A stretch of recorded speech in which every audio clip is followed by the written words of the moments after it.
Hey guys, this is Joshua Seth, voice of Tai on Digimon, and you're listening to Anime Secrets. Warning, this podcast contains some adult language. Proceed at your own risk. Toku Secrets is a podcast run by the Anime Secrets website. Check us out at animesecrets.org for more anime, video game, tokusatsu content. Remember to follow us on Spotify, Apple Podcasts, YouTube, or wherever you listen to podcasts today. Oh, yes! This is Goldar, and you're listening to Toku Secrets Podcast. Don't tune us out, tune us in! Welcome to Toku Secrets. Join us as we journey into the marvelous world of Super Sentai, Kamen Rider, Power Rangers, and many other tokusatsu. Get ready for the adventure of a lifetime. It's Morphin time! Link to the Morphin.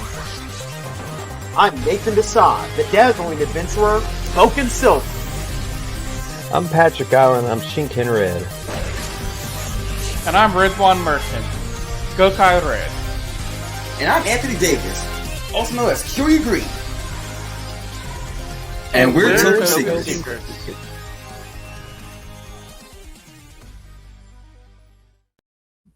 What's up, guys? Welcome to take number 2 of our attempt to review the finale of that's episode 5, the finale of Power Rangers Rail Riders, which, for those who have not been keeping up with our reviews, is a fan adaptation of Reisha Sentai Tokuger, produced by Zenith Films. And as a special guest, we have the director of this great project. He was on our podcast once before, and now we have him on again.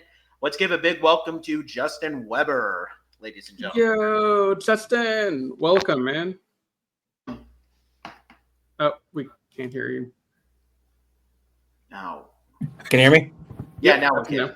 Sorry, I beat up my mic. No, I was just saying, no, I came on here purely out of spite. No, hey. I'm okay with that. But I always love shooting the shit with you guys, so I'm cool with it.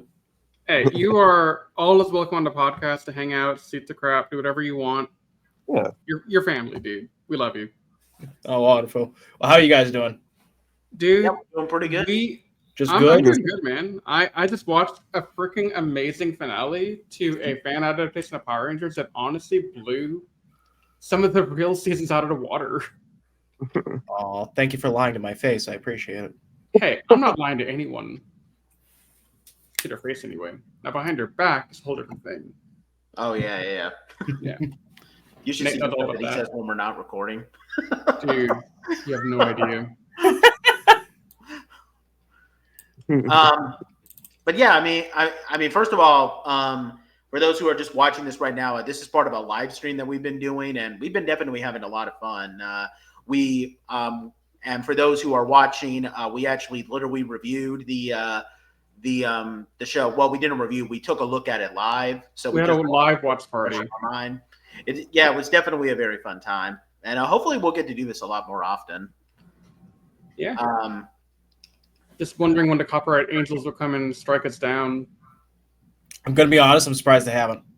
I haven't seen anything yet. I'm just like waiting for them to be like, "Hey, yo." So here's the thing. When I did something very similar with Seth Films, he was the guy who did all our sound effects as well as some of our VFX. He also tried to review some of the episodes of Rail Riders on his YouTube channel live, and like as he's watching it, cut out because of copyright. So Because of us. does it cut the video like it doesn't play anything else? Yeah, no, it just cuts it. Ends the live stream right there. Wow. Ends the live stream, blocks it. Well, hey, we're still live, so I guess it is good, right? Which is why I'm shocked this hasn't been cut off yet. I'm genuinely shocked. Well, Again, purely out of just like the experience of it. Yeah. I guess we're just lucky, Riz. Yeah. Insert bad joke about that damn Sentai with the Lucky character. Key Ranger. Oh, you mean the one I'm currently watching? Yeah. Yes. But yeah, so Episode where he gets unlucky and he becomes the most depressed guy in the world. Kind of annoying, but it's whatever. Then he gets a horse and things just get weird from there. Oh yeah. Yeah, he's seen it. Yeah, he knows what I'm talking about. Exactly what you're talking about. I'd have to see the season. We're adapting it after Beast Hunters. Oh, Yeah, I think you guys knew that. Yeah, we're adapting Key Ranger into I Cosmo. remember giving us the roadmap at one point behind the scenes. I remember getting that. Yeah, we publicly announced that at Power MorphCon. We had a whole panel for it and everything. Okay, so that's public knowledge now. Yeah, it's been. Okay, cool. Awesome. So yeah, Nate, you want to? Yeah. So and Riz, I don't think what was the name of the episode at the beginning? Full steam ahead. Full steam ahead, right? Okay. So this plays out like, I mean, believe it or not, it's actually playing out very similar to how a typical Power Rangers finale plays out, which is a good thing, since even in bad seasons, the finale is usually sometimes the best part, like in Wild Force. But still, okay, I'm sorry, but the Wild Force finale is a fucking banger. It is.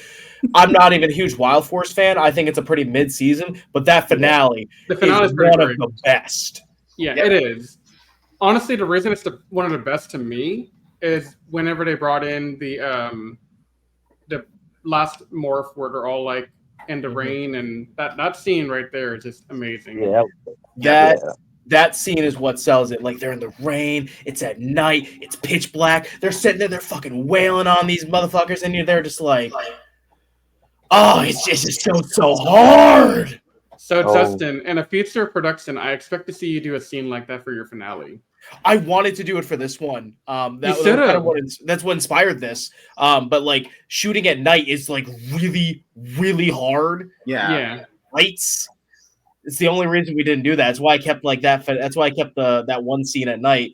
It is now referred to as the night we don't speak of, and a lot of people don't hate me because of it now, because it was just rough night. We were out there till like 2-3 in the morning. Dang.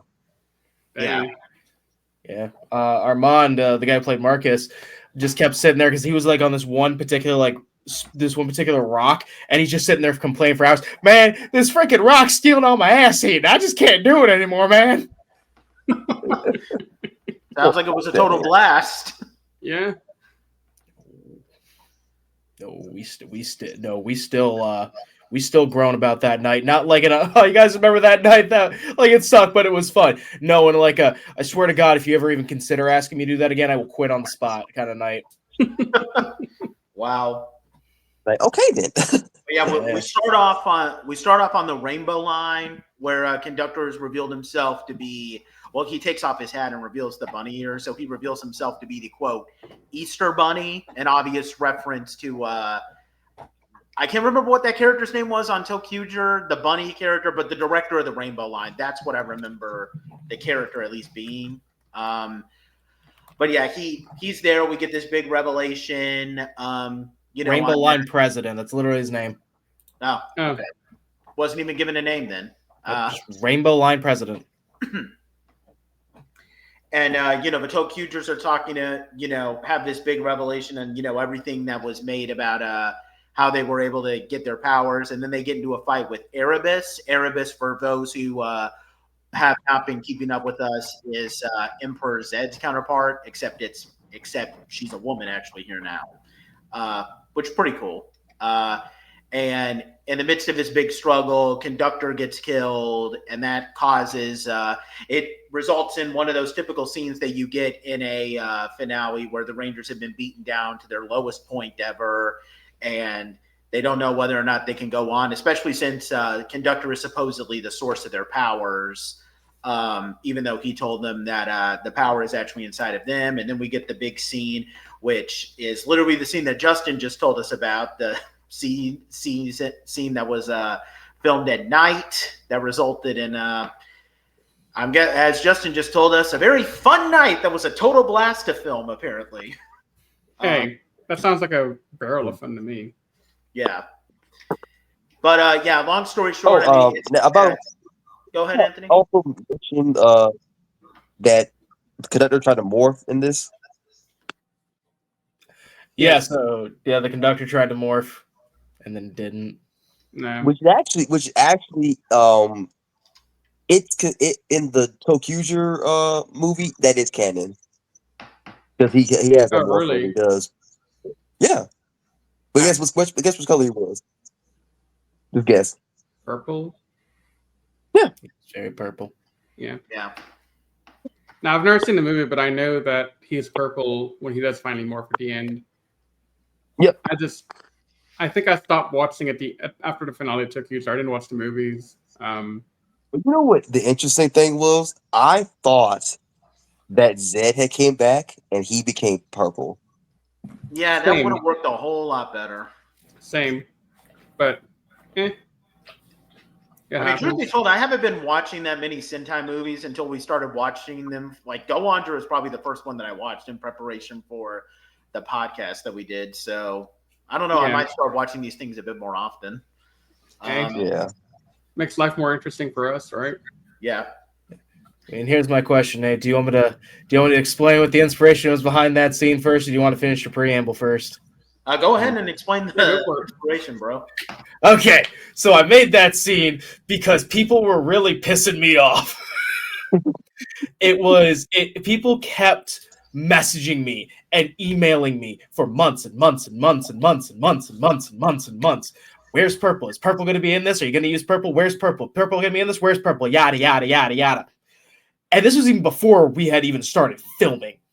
So me and Todd sat down and we said, you know, it'd be really cool. You know, you always get that bad, you know, like Wow. it was heavily inspired by by RJ's first morph. Like, you know, like the Rangers are getting getting beaten down, and then all of a sudden, you know, here comes this new Ranger. You know, they just walk up real badass, like, you know, and then they do the big morph, and it's supposed to be really epic. And I'm just sitting there like, you know what would be hilarious? If for like halfway through he's trying to do this and we just freaking killed him right there. Purely just because people kept asking about it, I was like, you know what? Yeah, I'll add it. All right. And then we went as far as to film like little extra bits, like a whole extra morphing sequence, just to make a fake trailer that we put out months beforehand, just to get people hyped up. Oh, because I kept telling people, no, we're not using purple. No, we're not using purple. And so we put that trailer out. They're like, oh my gosh, they kept it a secret this whole time. Oh my God, we're so excited for purple. Then here comes the finale, dead. So what you're telling me is it's all out of spite. Yes. 110%. Would the conductor still have died regardless of all that whole thing Yes. with the troll in the audience? Yeah, that would have been been the plan the whole time. Okay, so you were just taking something that you planned to do, but did it in a different way to everybody. I love that. Dude, I love the spite, and I love that he can bring his personality into the season in his own way, because I know, so there are certain points in this episode where we're just like laughing. And we're not laughing because it's Rail Rider humor. We're laughing because it's Justin Weber humor. And I know that's the case because I know Justin now. My humor is very twisted, but like It really is. And I'm just sitting here, and one thing, like, because we kept this under wraps, very, very tight-lipped, like the whole bunny thing and everything, for like almost 2 years. And I was just like, nobody, not a single person. I better catch posting a photo of those bunny ears until after episode 4 is done. And nobody posts anything about the ripped off ears until after episode 5 comes out. Not a peep. And everyone held to it because I was like, this is the one thing. This is the one time I'm going to enforce an NDA. Y'all shut up because I want people to be surprised by this because it's going to be so funny when they get to this and they're going to be like, what the hell? And I gotta say, Justin, thank you for looping me and Nathan into this ahead of time, because I've been waiting for this to happen, and I've been so tight-lipped that I didn't mention it to anyone that we talk to on a regular basis, because I wanted to see their reaction too. And so, thank you for letting us know the insider track on this stuff, because that was hilarious to me. I had my questions on how it was going to play out. To be honest with you, I was kind of like, okay, how is this going to really play out when we get to it? Because it's a funny idea, but honestly, you played it off so well that it felt natural for this brand of like what you guys did. Like this scene, at least on paper, was intended to be a lot more graphic. Mm-hmm. Like, you know, it's supposed to be the whole like, well, the original plan was she was going to grab him by the ears instead of just ripping him off. She was going to grab him by the ears, pull him in, and run her hand through his chest. pull it back, straight up just Kali Ma his ass, and then rip his ears off to finish him. It was supposed to be a lot more bloody. Could you have thrown out yelled out fatality or something? Probably could have. Just put a big graphic on screen. Fatality. That would have been awesome. It would have been. And I still remember it was actually this scene that got the original Yellow Ranger to quit. Yep. Yeah. I showed her because when we casted everyone, I didn't have everything like pen to paper yet.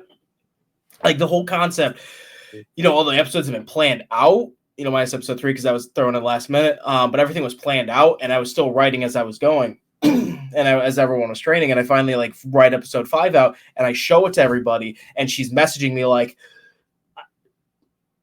"Does this have to be a thing? Do we have to mutilate the Easter Bunny?" I said, "Yes, we do." And I kind of saw the writing on the wall. I saw how uncomfortable she was with it, to the point where I was almost ready to change it just for her. And then she quit, and she's like, "Man, I can't in my soul do this. I'm a woman of faith.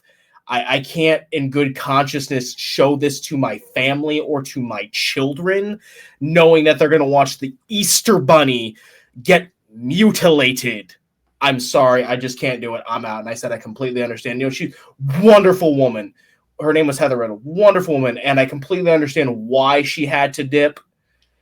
It sucks, but at the end of the day, we also got Michelle Levy out of it. So, Michelle Levy is a fantastic Yellow, man. Oh, she's really worked out for the best. So as I was telling Risen them, I was noticing that you unintentionally did the same trend as every other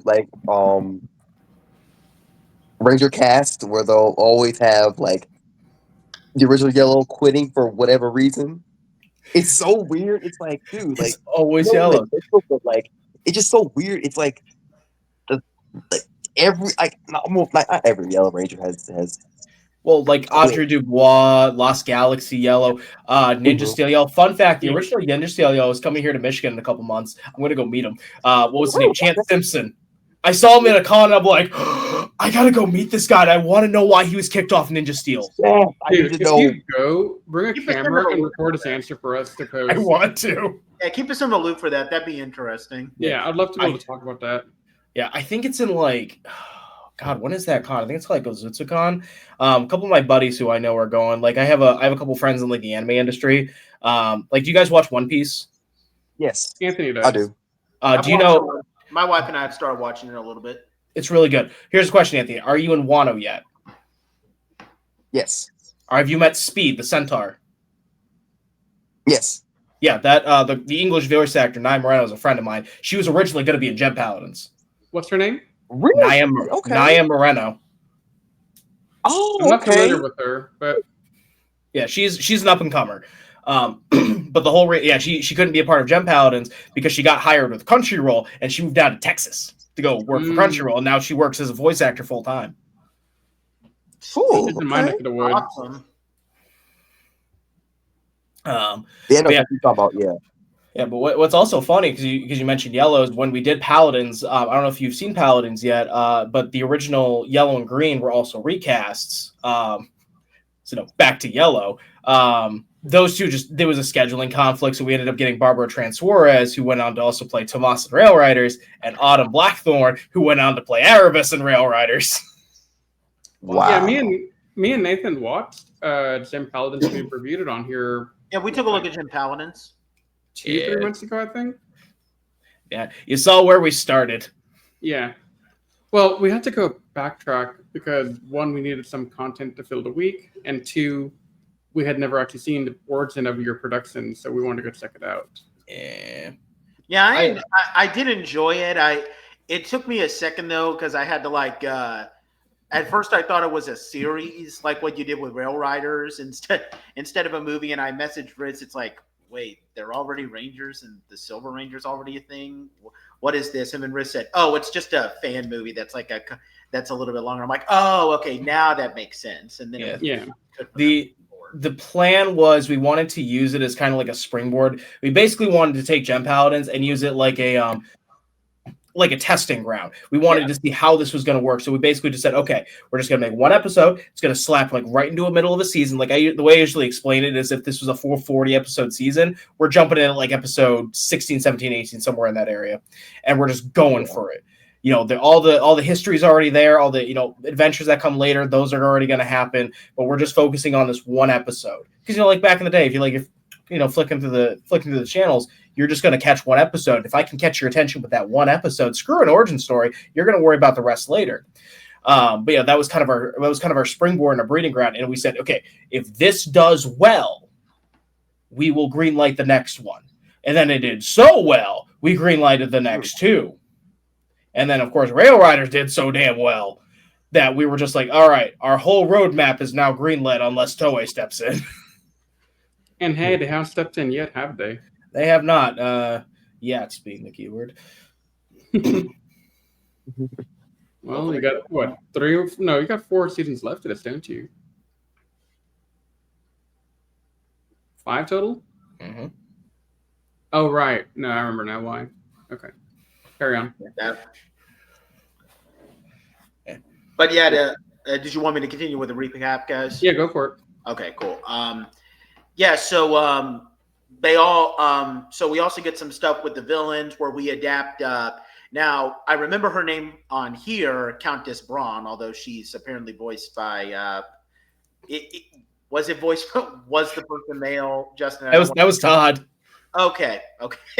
I didn't want to make assumptions there, but yeah, I can't remember what her name was until Kyuger, because she was a very forgettable villain. I always forget. It's I forgot how to pronounce like her honorific. I think it's crap. Let me look her up real quick. Yeah, Markiana Smork. Okay. Yeah, but she was one of the more forgettable villains until Kyuger. So she showed up super late. That's the biggest problem. Yeah.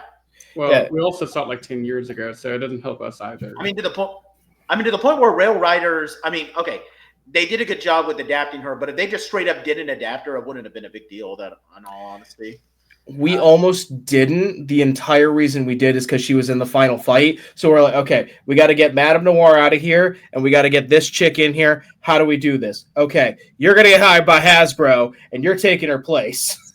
That was such a great joke, man. I loved it.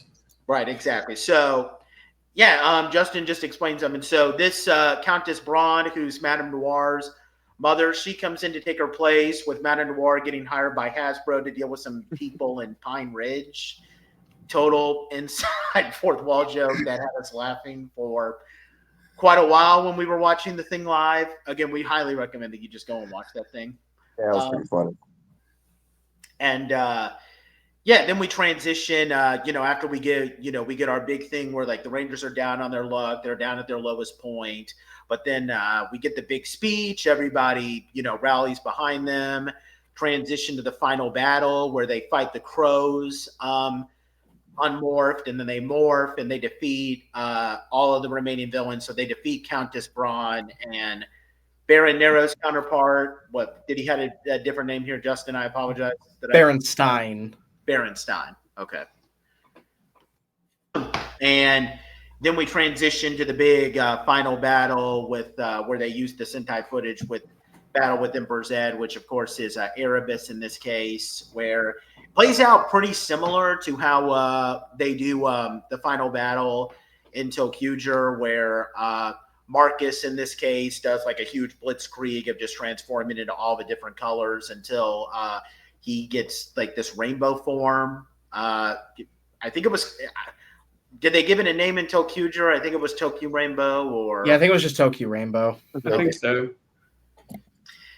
Yeah, but he beats Erebus into submission, and they use their team finishing move where Marcus says "choo choo." Insert the final part of the catchphrase from Die Hard here. Yippee ki yay! You know what I mean. Except replace yippee ki yay with choo choo, and you know exactly what I'm saying. Choo choo, mother. That was awesome. That was an amazing moment. And so, unlike these two, I watched this finale. So you messaged me on my Instagram, I think 10:30 at night, the night before it aired, to tell me, hey, the full episode's on Facebook. If you want to go watch it early, here's how. And I was like, bet. I'm going to watch it on Facebook and just get it out of the way because I didn't want to get spoiled by some random thing happening because it happens to everything else I watched. And that scene had me cracking up laughing. Yeah. I still remember when I was sitting there on set, and I have footage of me giving the direction too. I looked Armand Marcus like straight in the eye, and I just said, "I need you to give me everything you got." And he's like, "I got you." I said, "No, you do not understand, Armand. Look at me, everything." And he looks at me, he's just like, "Okay." He delivered, dude. He definitely delivered. Yeah, he did. That's pretty great. But yeah, the Shadow Line's been defeated. The Rangers are able to restore a conductor back through their own power of imagination, and we get our big farewell where Greta is also revealed to be alive, and she of course wants to go get some hot dogs with Marcus. And then we get the big farewell scene where everybody goes their separate ways. They get dropped off at a train station in Detroit. Totally just a coincidence, and not just because it was filmed in Detroit. And yeah, that. Sorry, that was hilarious. No, it was filmed outside of Detroit. It was filmed in a city called Ypsilanti near University of Michigan. Nice. Okay. Awesome.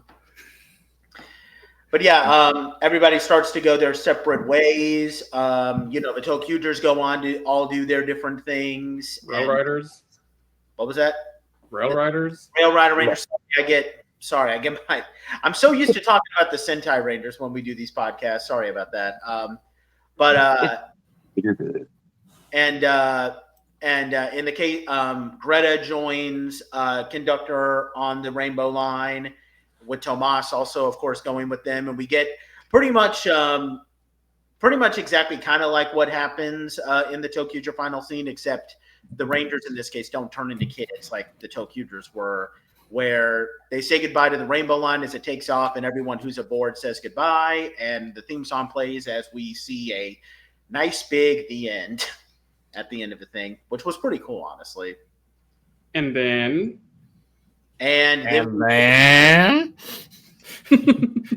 we get a post-credit scene, during which Riz is in the credits because he was a donor on Patreon. Yeah. It's the only reason I'm here. No, it's not. You know you love it without my money. But yeah, the conductor gets killed by the scientist guy. Wait, what was the character's name? Was he given an official name on the thing, Justin? Just to know what I could refer to him. Mm-hmm. His official name is the Captain. The Captain. Okay. Yeah, that's why he makes the Endgame or Avengers, whatever joke at the end. That was such a last-minute addition too. Yeah. Like, I remember we were just sitting there. I finished editing the scene, and Todd just looks at me and just says, "Hear me out. The Captain will return in Avengers Doomsday." And I'm just sitting there like, I'm not doing that. 10 minutes later, God damn, I'm doing it. That was an awesome addition, though. So I was a little confused when I saw it because I was like, hold up. Avengers? In my Power Rangers?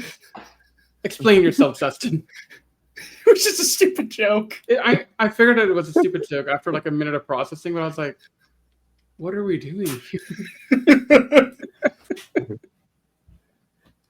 It was great. It was a good joke, man. I noticed that Captain had, basically had the I'm blanking on it. The gears from Zenkai. That thing in his hand right there. Yeah, it was in his hand right there. Yeah, I remember him using I'm pretty sure he was seen using a Henshin device from Zenkaiger at one point in the post-credit scene. I don't know if it was the previous one or the one before that. And Gem Paladins. Oh, okay, yeah. So basically, and Justin will correct me if I'm wrong, but I think every finale of every entity in the Zenith universe will have something like this leading up to the final season of the Zenith verse. Zenith world? What are you calling this thing, dude? We've been trying to figure that out for like a year. Zenithverse. I I mean, like Zenithverse. yeah. We thought about Zenithverse, but we're like, it's such low hanging fruit. We consider calling it we almost considered naming it after the final season that we're doing, which we've been pretty open about, is going to be Lupat. That's going to be like the last fucking one, and that's supposed to be called Power Rangers Underworld because that's the whole thing that like spawned this whole thing. And we thought about calling it Power Rangers Underworld, like calling the whole umbrella term, but we're like, that's like a whole rebranding at that point. Like that might get real confusing. So we're kind of still in the process of trying to figure that one out. Okay. But this captain guy is basically a Nick Fury of what we're talking about, right? That is probably the best possible description I could have heard. Yes, that is exactly it. Yeah. Okay. Like what Nick Fury was whenever he appeared at the end of all the MCU movies before the Avengers. Back in the good old days before everything went to crap. Yeah, back when the MCU was actually fun to follow. Yeah. I still, the one I'm the most excited for is the Q Ranger one. Yeah, I'm excited for that one. I find that interesting to watch since I'm currently watching Q Ranger. Plus, I mean, it's an interesting season. I'll give it that. So I'm going to be interested to see how you guys do that. Yeah. Well, I was talking about like the after credit scene. Oh, okay. Oh, yeah. Like we have the after credit scenes for every single one planned out like to the letter. And when we get to Q Ranger, I'm going to put it to you this way: Q Ranger is going to be the we're fucked one. This is what's going on. Okay, now I see why he's such a dick. Yeah. it's definitely piqued my interest. Now I'm going to have to live these next couple of years in suspense. I can tell you afterwards. I don't care. I think you told us already once, but Nathan probably forgot. Not. But hey, let's move into the review part of this. Now that we're doing the recap. Yeah, So, I mean, all I got to say is that it was just, I mean, really good finale. Like I said when we were doing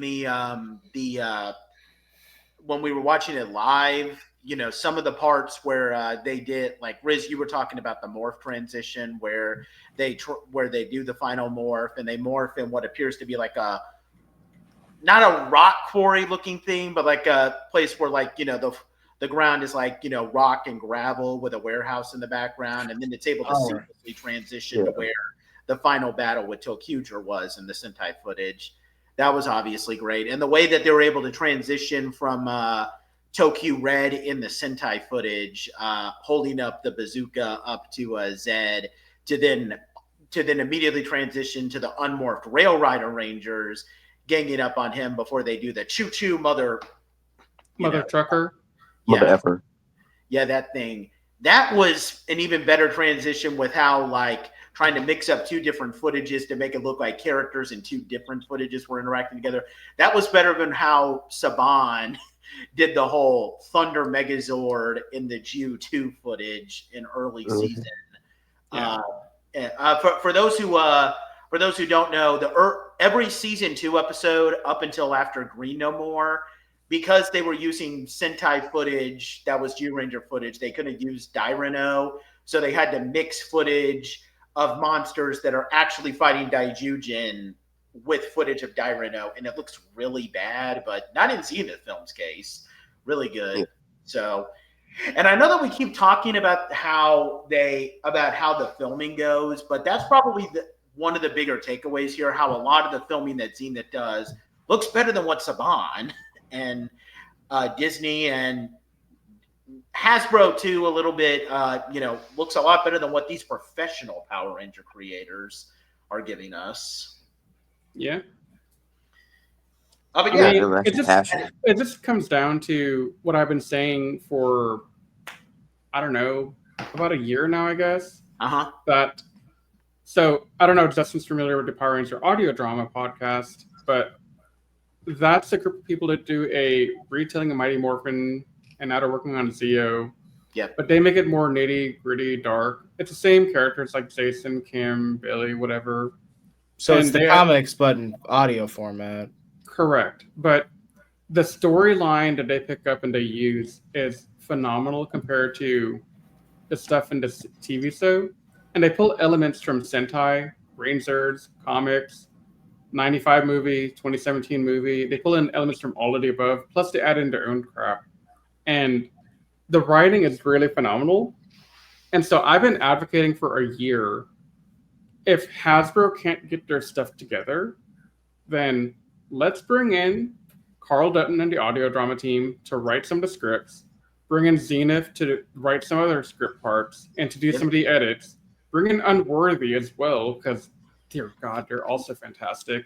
Yes. And just have the fans create the damn franchise going forward, because clearly Hasbro doesn't care anymore. Yeah. And I mean, it'd be so great, like having this synergy across different groups working together and making this what we basically grew up loving. Have the show be produced by fans for fans. Be better than what we're getting now.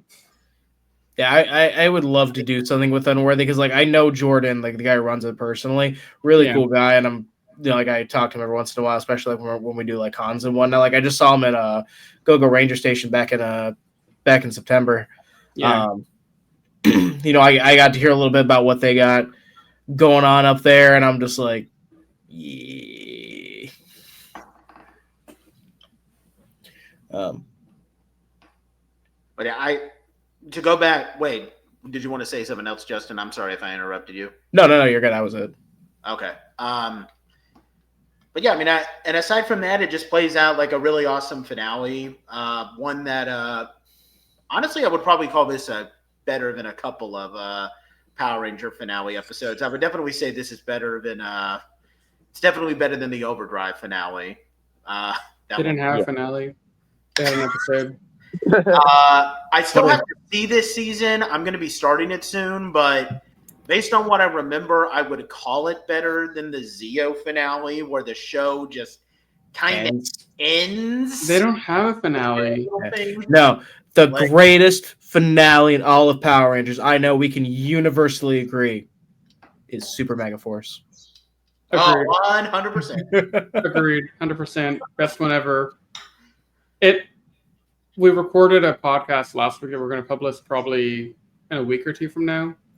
And that guy has gone on the record so many times talking about how much he loves the Megaforce finale. And I mean, he really loves the finale a lot. I can't tell if you're being sarcastic or not. I genuinely can't. It's sarcasm. I couldn't even lie to y'all. I wasn't gonna fake even pretend to even like that thing. I was like, no. No, the finale of Megaforce, it had its decent moments, but overall it was a huge disappointment. Thus it was not great. Yeah. It was a circus of shit. It was a shit show. It was a shit on the road. There you go. And this might be a hot take. I definitely enjoyed it more than the Mystic Force finale, which you brought up, because I'm not a big fan of the Mystic Force finale.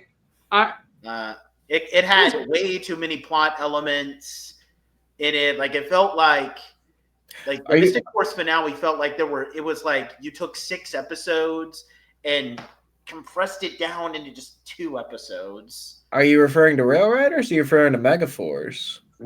No, I'm talking about Rail Riders, not Okay. I was about to say. I was gonna say, like, I'm sorry. I'm not like I don't think the Mystic Force finale is that bad, but no, the Mega Force finale. I'm about to say, homie, I don't know what you're on. Oh no, I don't know what you're on. No, I wouldn't. No, if you want some. No, I don't want any of it. Frankly, I don't want to get caught smoking any of that because I'll probably go to jail. Yeah. But yeah, totally. I was talking about Rail Riders. There's no way I would rather watch the Mystic Force finale than the Legendary Battle. That's for sure. I think it's a pretty universal take. Yeah.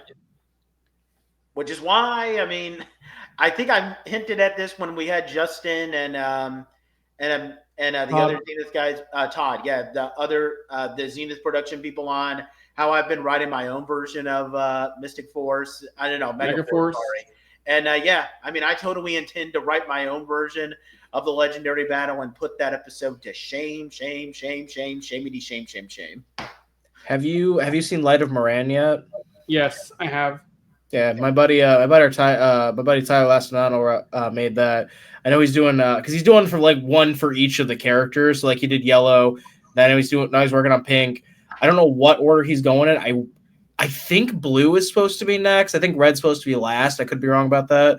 But yeah, I know he's kind of like going. He's hitting all those and doing basically a big Megaforce rewrite. Yeah, I talked to him a couple of weeks ago, and probably sometime next year we're going to pull him on here and kind of hype him up. As you should. He deserves it. He did a really good job with Lyda Moran. Okay, so taking out my personal bias because I love Zia as, the only good thing about Megaforce. Right. Taking out that, I thought he did a really good job writing his own take on Megaforce. So, I know you two haven't seen it yet, but at some point, you're going to see it because I'm going to drag you both and Patrick into watching. I mean, I'm going to see it anyway. I'm going to see it anyway. Well, yeah, now you have more reasons to see it. And there, I gave a slight spoiler for our fans into what will come next year from us when we get around to recording it. Well, we got a lot of interesting stuff coming up. Oh my God, this upcoming year. So, but yeah, Riz, Anthony, you guys want to give your? I mean, I pretty much just summed up my whole thoughts on a full steam ahead. So, dude, you guys want to give your thoughts now? My thoughts on this is pretty simple. The Rail Riders series as a whole has been really fantastic because they took 5 episodes and they gave us characters that I actually like a lot. Like, I love Faye. I laugh at everything Faye has done from the time she gets on screen. Sarli is a fantastic Yellow. I thought she was just so fun and amazing as Yellow. Marcus is a fantastic Red. He's funny. He's hilarious, but he's also able to get down to business while being a bit of a meme lord, in my opinion. Tomas is a walking meme in a really good way, dude. Like, Barbaro, that's his name, right? Barbaro? Yeah, Barbaro. Yeah, Barbaro hit it out the park with his rendition of Orange. Like, just amazing. So yeah, the entire cast, I love them all, dude. They're really fun. But yeah, I think for me, it's just seeing. So, we have Unworthy, we have other fan production groups out there like Lyda Moran, and I've seen a good number of these things over the years, but not many of them really crossed that line into, okay, here are the suits, here's the Sentai footage, here's the human actors from America that we're going to use to recreate the magic. And they go to Saban route. I don't know if I've seen another group really pulled it off outside of like one that did Go Buster years ago. I don't remember the name of it anymore, honestly. But I think you guys did it way better. And you guys have such a powerhouse in terms of like your editing skills and what you bring to the table, because the way the scenes seamlessly run together, I'd be damned if I had walked into this never seeing Tokuser and thought you guys did all of it from ground up. Yeah. So, these guys deserve all the love in the world for what they've put off here, because holy crap. It's great. Well, I sincerely appreciate it. It was 3 years and a very, very lot of fucking work. A lot of work. Well, hey, your work paid off, man. Yeah. Yeah, I definitely enjoyed it. It was, characters are fantastic. Pretty much everybody else said the same thing. I'm gonna say, like, everything was fantastic. Yeah. So here's my question. I'm gonna fire off 5 questions rapid fire. I want to hear from each of you individually. Mm-hmm. Who's your favorite Ranger? Who's your favorite character total? And something like outside the Rangers. What's your favorite moment? That's not Choo Choo Motherfucker. What's your favorite episode? What's your favorite moment from the series? That's not choo choo motherfucker. All right, Nate, you start us off. My favorite Ranger would probably be Charlie, because I remember when Riz, because I mean Charlie all was always pretty cool, and I remember when Riz first introduced me to this, and we kind of did it was a very like last second hastily put together podcast, but I still think it turned out pretty good.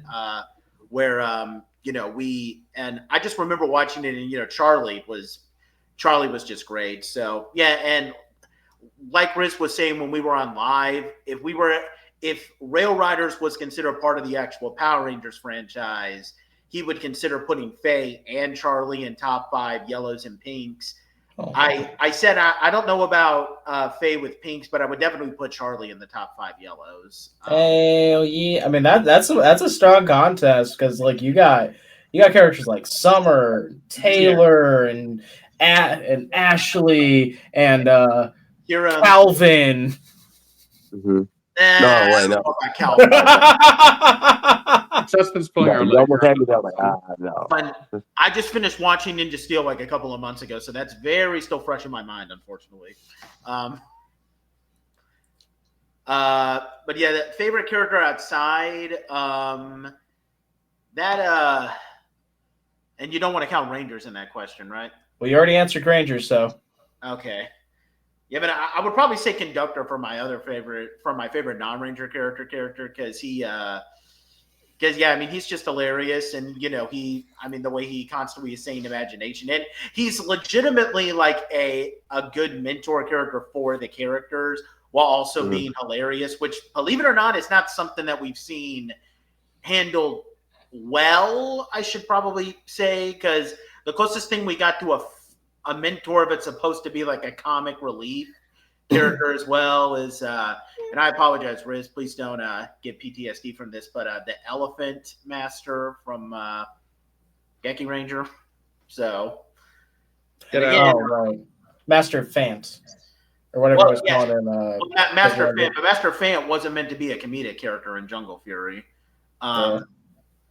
But yeah, so Conductor is obviously I have some bias toward Conductor, plus Greta too, because Greta is just adorable.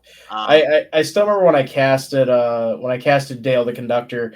I still remember because I worked with him a couple times before. He's genuinely, and I don't say this because he's my friend because I work with him. I genuinely believe, and a lot of people will agree with this, he's one of the best independent actors in the state of Michigan.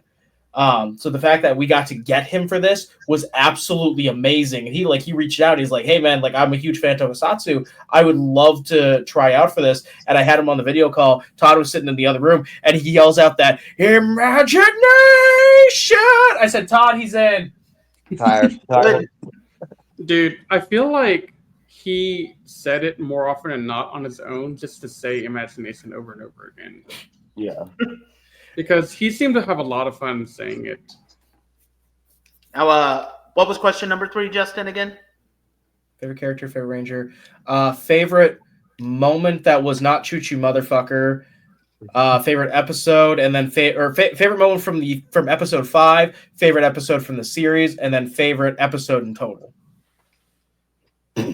Favorite moment from Full Steam Ahead, I would probably say is... aside from the obvious, variation of the "Die Hard" catchphrase. I knew that was going to be popular. I'm so glad it took off. Yeah. I'm always a big fan of how you guys handle the unmorph fights when they're fighting the unmorph bros, and I thought this one was particularly good, especially when Charlie and Faye peer out from behind that tree like a Scooby-Doo moment. So that was completely made up on the spot. Because most of the time when we were doing our choreography, we kind of had to figure out on the day, and I was just sitting there, and I forget what sparked my mind for this. I was sitting there, I was talking with one of our ADs. Her name is Jay. And we were just sitting there, we're having this conversation, and all of a sudden we start kind of going on to this gag and start spinning out of control. And we're like, we're doing this. This is how we're going to do it. When I get into sound effects, I'm going to add big bloody hits. I'm going to add machine gun fire. I want a chainsaw in there. I want like even watching it live, because like the whole bit where the crow like falls out of the tree, it starts like crawling for its life. Because like in camera, you could still see Jenna Faye on the other side of the tree, and just watching her like drag the crow back. I think it was Min who was that crow. Drag her back was absolutely hilarious. It was. I mean, the whole Unmore fight in general was pretty cool, but that particular one stands out because of those types of shenanigans. So yeah, shenanigans. Yeah. I'm definitely. It's not necessarily just recency bias, but I always tend to have. Pardon me. I always tend to have bias toward finales of almost like every Power Ranger season that I watch. So I probably would say Full Steam Ahead.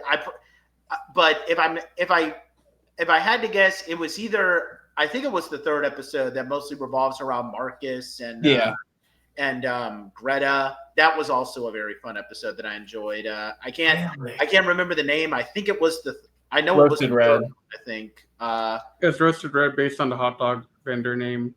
Okay, yeah, but that was also one that stood out to me. So that one I might be willing to call I like better than Full Steam Ahead. But I tend to have finale biases when I watch a lot of tokusatsu shows. So I probably would ultimately have to say Full Steam Ahead.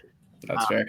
Yeah, I also love how I feel like not as many people caught the whole fact that Marcus is canonically a CEO of a Fortune 500 company, and like we've been building it up since like episode 2. Like very in the background. And then we got really hardcore with it in episode 3, where we bring back Ricky's Roasted Reds. But everyone at this point, you got it in your head that like in episode 1, everybody thought his name was Ricky. And then at the end of it, okay, no, now his name is Marcus. Episode 2, his name is Marcus. Episode 3, his name is Marcus. You want to go get some Ricky's Roasted Reds? Your brain is disassociated at that point from his actual name. It's been hiding in plain sight. That's awesome. And favorite moment from the overall series, that's where it gets tough. I mean, aside from, again, the variation of the Die Hard. Dude, I'm sorry, we're going to be obsessed with that moment. We might have been mentioning it in a bunch of other podcasts at this point. You do realize I'm putting it on a shirt. I already have plans for it. Honestly, if we ever have Toku Secrets or Anime Secrets as a whole adopt the soundboard for like just when we're doing live streams, I might need to borrow Justin's file for that recording. That's fine. To get the high res version of CHC Mother Trucker. I'll send it to you. I don't care. Sweet. Awesome. Excellent. Because we could use that as a soundboard. It'd be so great. But I guess, I mean, again, I really like that Hasbro thing that you said, because I'm a sucker for fourth wall jokes for some reason. Like those are just things that always get me. And, I always like those kinds of things. That's why Deadpool is one of my favorite things to watch. So yeah. The Hasbro joke in this episode or the one in episode 2? That the one in episode 2 is pretty great. Now I'm remembering the one in episode 2. I just that slipped my mind for a second, but we're not Hasbro, we're Bandai. Yeah. Yeah. But aside from that, I mean, I would just like to probably, from just how I watch and, the quality of your show, I would have to probably say that I like most of your Unmore fights, because, the way that you've choreographed them and all that, like they're probably the funnest things I always look forward to watching when I was watching these episodes, just with how you guys handle them. So I guess from just kind of thinking when I always look at like what did I always enjoy watching when I watch these, I would probably have to say most of the Unmore fights. I've warmed my heart. Huh? So for me, I'd say Marcus, Faye, and Sarli are like my favorite characters in this dang thing. Just picked half of them. Like if you had to pick one of them, gun to your head. Okay, gun to my head. Shit, man, I'm gonna have to go with Faye, literally because of the gun to the head comment. Because I don't know if you remember this, Justin, but in the episode 1 review, I remember going off on a bit of a tangent where I was like, okay, I have to know what the heck is Faye's background because she's carrying a bunch of money. I was like, you have to explain this at some point. Why is he carrying money? What is he doing? And if you blink, you miss it in episode 5, but I do explain it in a way, in my opinion, because she's Yakuza. She's part of the Japanese Yakuza, so that's why she has a bag of money. She's doing something for Japanese Yakuza. She's been a part of the mob this entire time. And nobody knew. When she's talking about, like, yeah, my ex went missing. Yeah. When she's talking about making people go missing. Yeah. She's part of the Yakuza. No, so the reason I liked her more than the others in my personal view, she had the most intrigue. Like, she had this mystery about her, and I was like, okay, what are you? What are you even all about? What is going on here? And so to get the answer here, I was like, okay, we've come full circle, and we got a great answer. I love it. Fantastic job. 10 out of 10. Faye's amazing. What was the rest of the questions we had? Something about like favorite moment in this episode, aside from Choo Mother Trucker. Yeah, besides the Rangers, who's your favorite character? Yeah. Oh, Greta. I mean, obviously. See, her moments at Marcus in episode 3. By the way, episode 3 is my favorite episode from the season. Just getting that out there right now. I just, and I know that's the episode you didn't plan. That's the episode you were like, we got time. We'll throw it in there. No, it wasn't. We had time. Throw it in there. Is we were looking at the script and we're like, this needs a middle. We don't really have a middle. So imagine if it skipped from episode 2 to episode 4. It wouldn't have worked. It wouldn't have worked. No. And we caught that right before we went to filming. Yeah, because see, the problem with it is if you had skipped over that, looking back, I think Marcus's relationship with Greta would not make any sense. His excitement, their relationship wouldn't have existed. Right. So it wouldn't have mattered. And honestly, part of me when I was watching the film, I was like, is this really accurate for Marcus to be that excited? And I was like, no, it definitely is, because they shared a hot dog together. That's a huge sign of bonding for Marcus. And he's a very simple kind of character, and that's something big for him. So of course he's going to be really excited to see her again. Yeah. And it was also that, and it didn't help that, he... What also didn't help that, like, he strongly blamed himself for what happened to her, for her doing it, dying, exploding. He in his mind, he's like, okay, so like we had this moment together, we were friends, and then she's immediately ripped away. I could have saved her, but I didn't.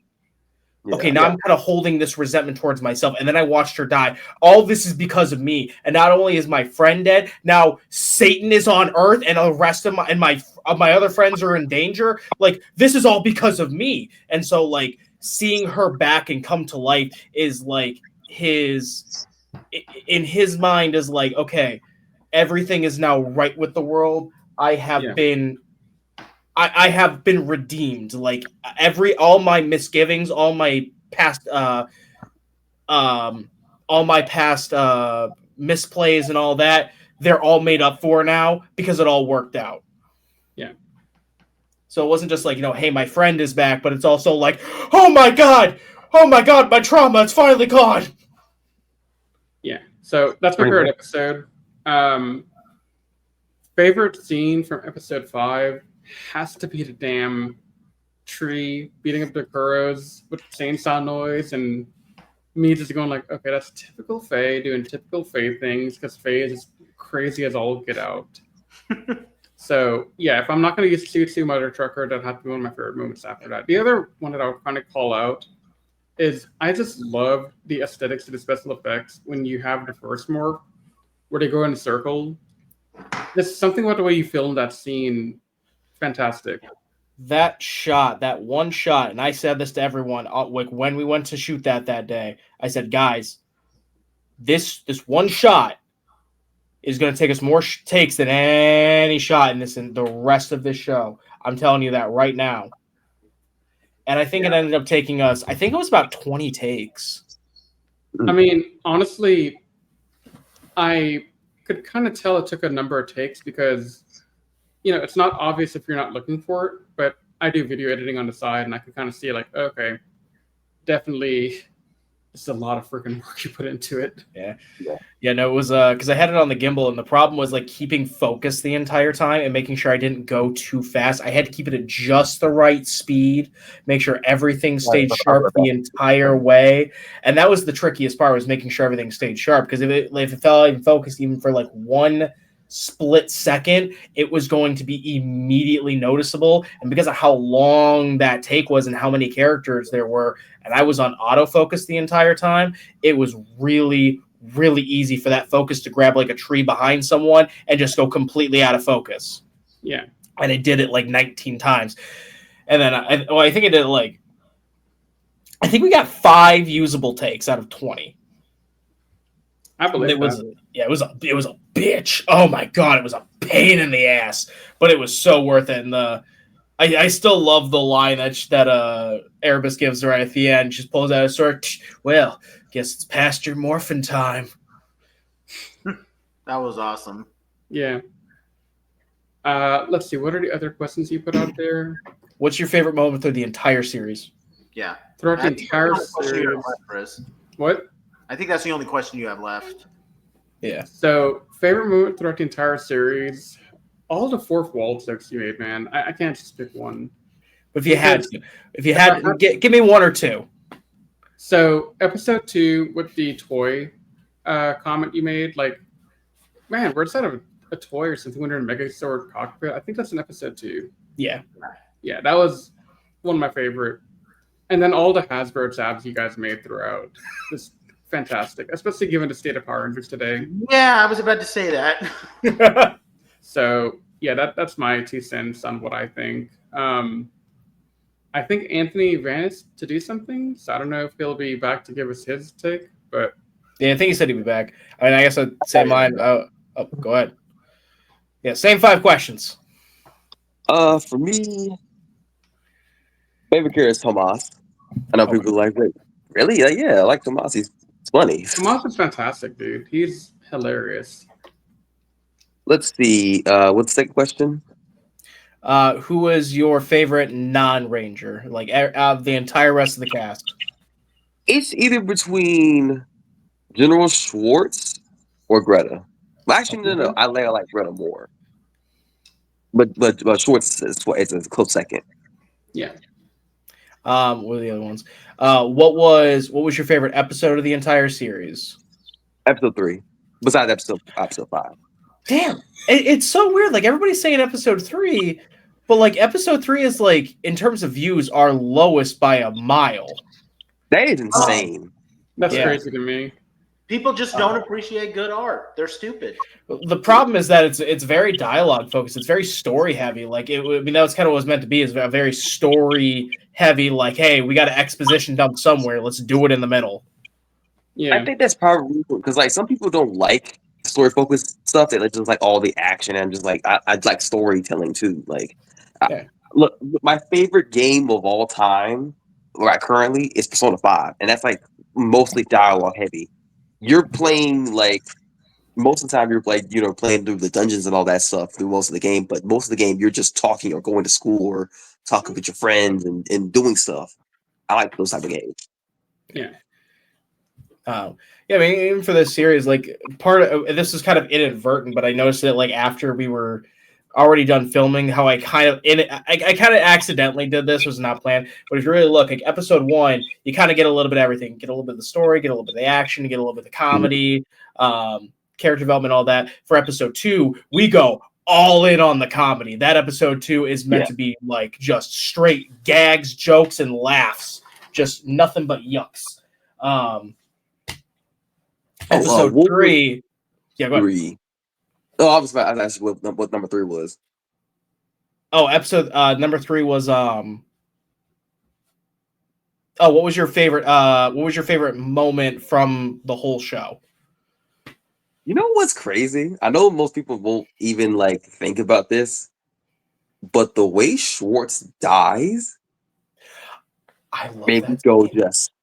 I appreciate somebody gets it. Yeah. It was the ocean moment. It really was. it was the moment where everybody sits there and be like, "Oh, this went from being real fun to real fucked up real quick." Yeah, because I've seen that kind of like thing, especially. Oh my god, I'm not sure if you've watched Kamen Rider X-Aid. Have you ever watched that? Oh yeah. Dude, oh yeah. What is this? episode? Laser's death. Yeah. Yeah.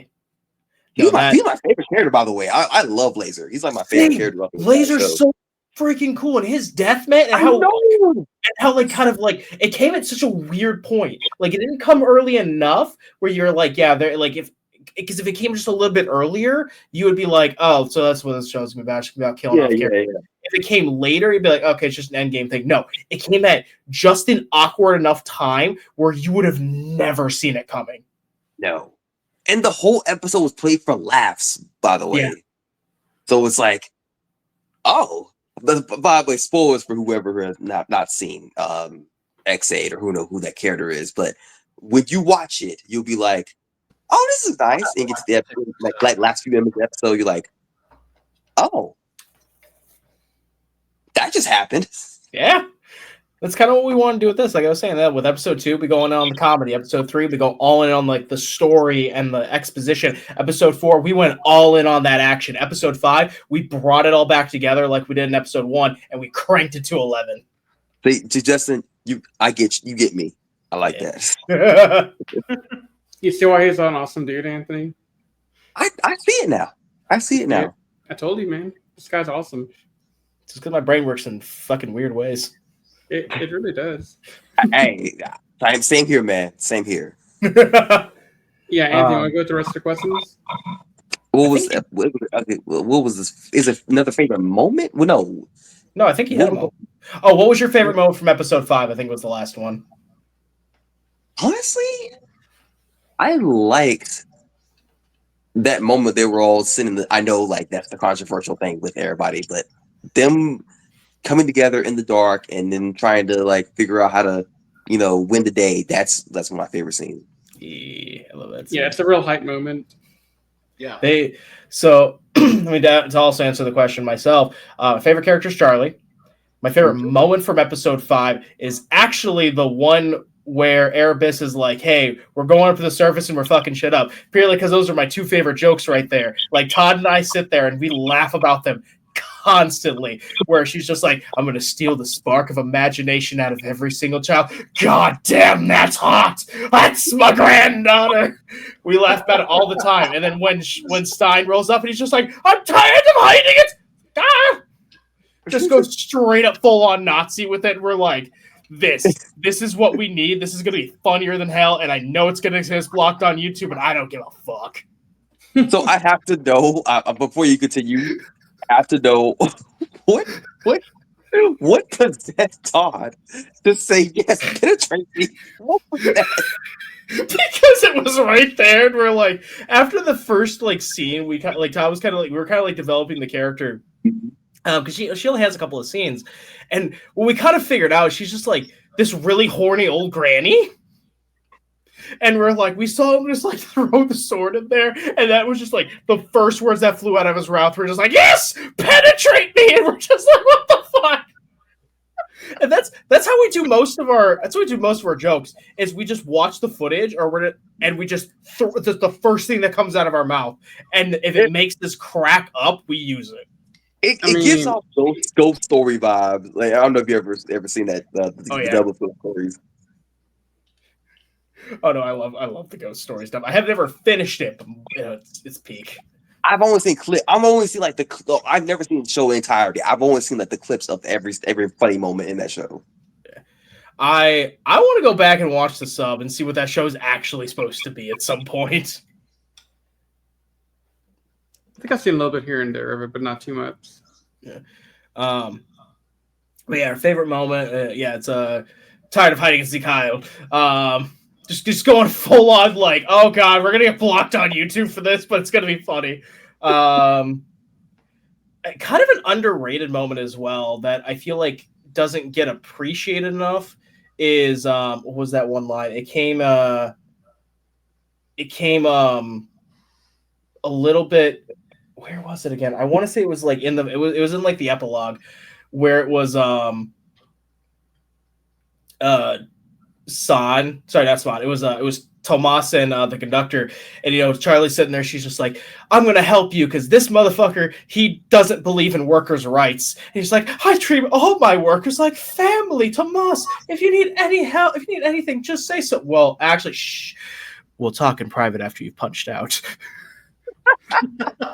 Honestly, I thought that was you making I more relate to that so Savant. much. No, that was just a joke. That was because, like, when you really get down to it, we kind of leaned into it with that last scene. The conductor's a horrible human being, just absolutely awful. He kidnaps people. He got a bunch of children killed. He forced all these people to live on a cramped train for months at a time. He's a bad person. Yeah. And at the end, they all sit there and they realize it. Like, fuck you, dude. Yeah. I guess the captain kind of did him a favor. Yeah.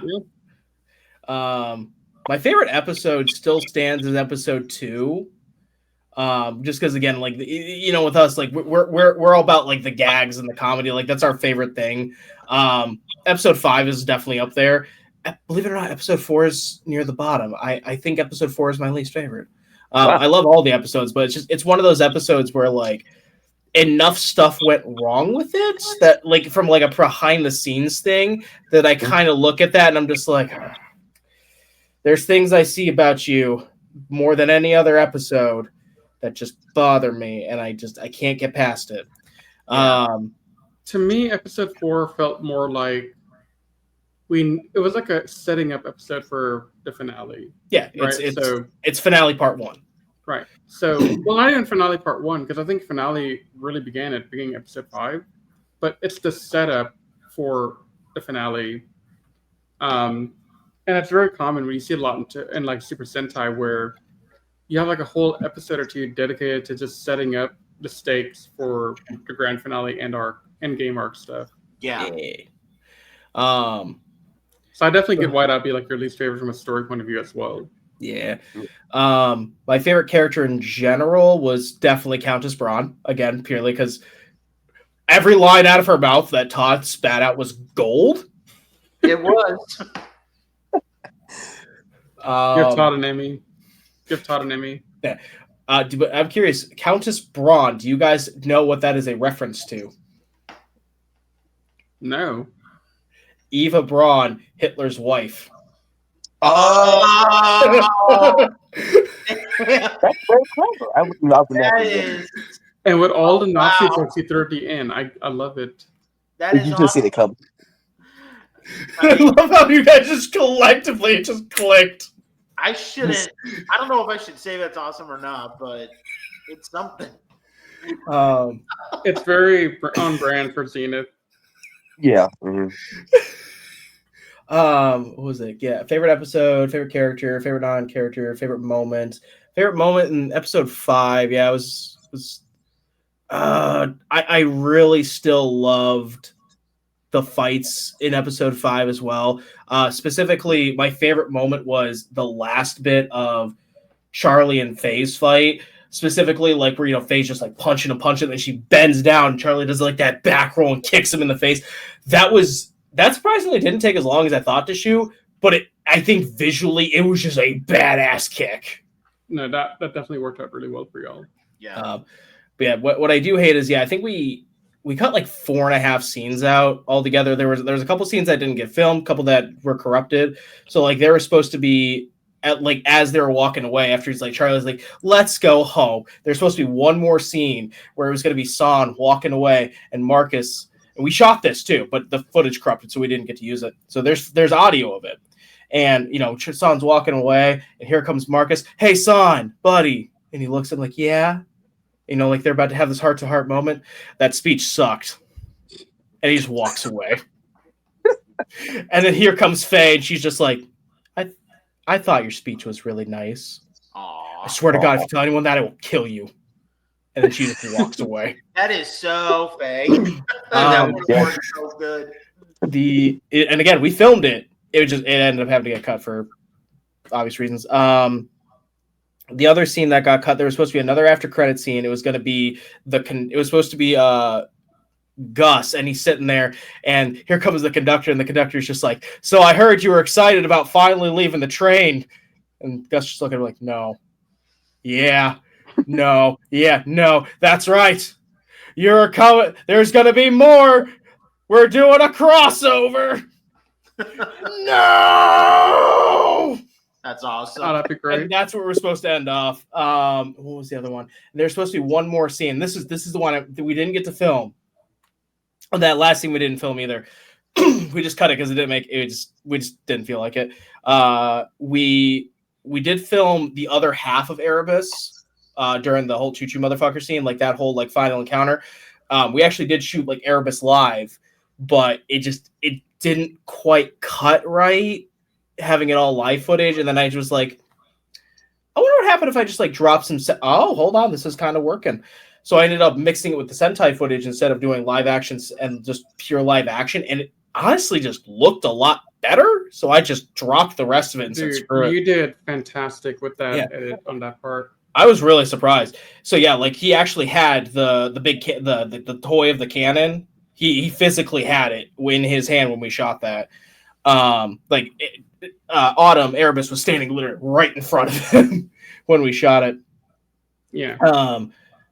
What was the other scene? Oh yeah, there was one more scene. It was when we were on the. It was in the epilogue when we were on the platform with them, and it was originally supposed to be. And we didn't get to film this either because the reasons. So what happened was it was supposed to be Gus, and he looks at Charlie. He's like, "Man, we've been on a lot of crazy adventures, haven't we?" "Yes, we have." "Well, I think we can go on one more crazy adventure." And he gets on one knee.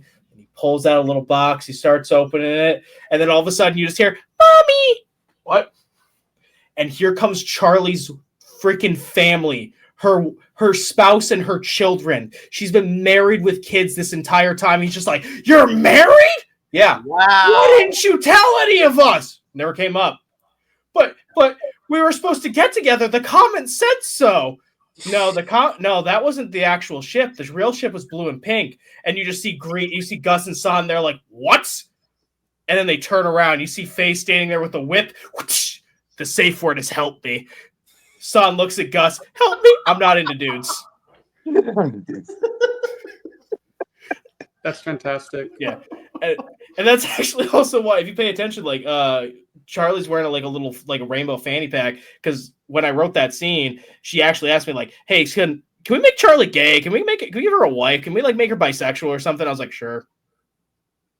So like the whole like Tomas Charlie thing was completely incidental.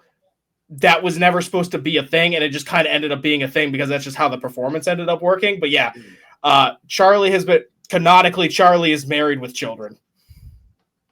That's awesome. That's mind blown right there. Yeah, so those were the cut scenes. Sounds like a bunch of sounds like they were totally a blast to shoot, and just kind of sucks that they got corrupted. But hey, I mean, at least you're able to tell us what happened, so that's good. Yeah, I mean, I'm curious what Tomas, Gus, and Charlie would have mentioned about San's speech.